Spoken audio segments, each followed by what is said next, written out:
Now I'm going to sew the side seams with the side pocket, and I'm going to check my machine first. Just a little bit, needle up, press your foot up, pull off to the left, check to make sure it's sewing okay. And I have mine pinned so that I'm going to start at the bottom and go to the top. The main thing is that we want to make sure that we don't stitch past those dots that we have on that we marked on our fabric. Otherwise, we won't be able to get our hands in our pockets. So I'm starting near the bottom, and I'm maybe about 1/4 of an inch in from the edge. I'm going to drop my needle down. I'm actually moving my machine a little bit farther away from me because I've got a lot of fabric here that I don't want it to bump the camera the whole way. So start by holding onto your threads, a couple of stitches forward. Make sure you back stitch all the way to the end. Okay? And my speed's up a little bit. Remember, go with the speed that is comfortable for you. I'm going to speed up just a little bit for time's sake, but again, there's no extra prize for going fast. You want to be accurate. So this is where I'm watching right here, and I'm keeping my hand flat on here because I don't want to get any of this other stuff stuck underneath there. I've had students do that before, and they are so unhappy because they have to take a bunch out.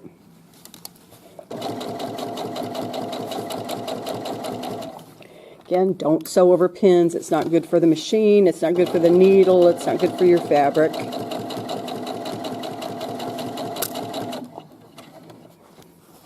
Okay. And I'm almost to the end of the side seam where the pocket is, but remember, I have to stitch all the way up to this dot. So when I get up here, I'm just going to try to keep this as straight as possible and head directly towards the dot, kind of like I did with the pocket when I was putting it on. Or no, it was with the fly when I was doing that before. Okay, and here's my dot. I have my eye on it. I want to come up to it.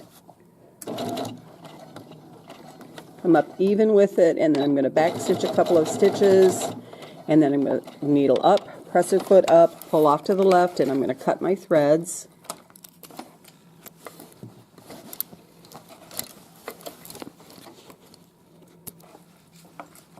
Okay, I'm not finished with this side yet. I'm not doing anything with the pocket. Although the pocket is pinned at this point, I pinned it off camera.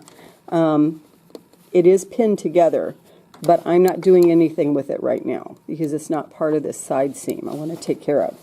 And the other thing that I did off camera is I went in and I measured about 5/8 of an inch from this edge right here, which is where my side seam is. And I made a mark that's parallel to that edge, so I know when I put my needle down, I should be right on top of that, or pretty darn close to it. And if we get my pin out of the way. Okay, and a couple stitches forward. Remember, I have to back stitch here because this is a stress point where my pocket is going to, I'm going to put my hand in my pocket. And if you notice, if I did a pretty good job with this side right here should line up with my 5/8 of an inch as I'm coming along in here, and it does. And I'm coming all the way up to the top, and I'm going to back stitch a few stitches. At the very end, needle up, press your foot up, pull off to the left, and I have that all stitched. So I stitched from this dot right here to the top and back stitched in both places, and then I stitched from the bottom of the leg to this dot and back stitched, and then there's no stitching in between the two. That's where my hand is going to go into that pocket. So the next thing that I need to do is stitch the other one, and then I will show you how to sew the pocket together. And then the final part of this is doing the zigzag around the whole seam, which we're not going to stop and start when we do that. We're going to do it all in one chunk.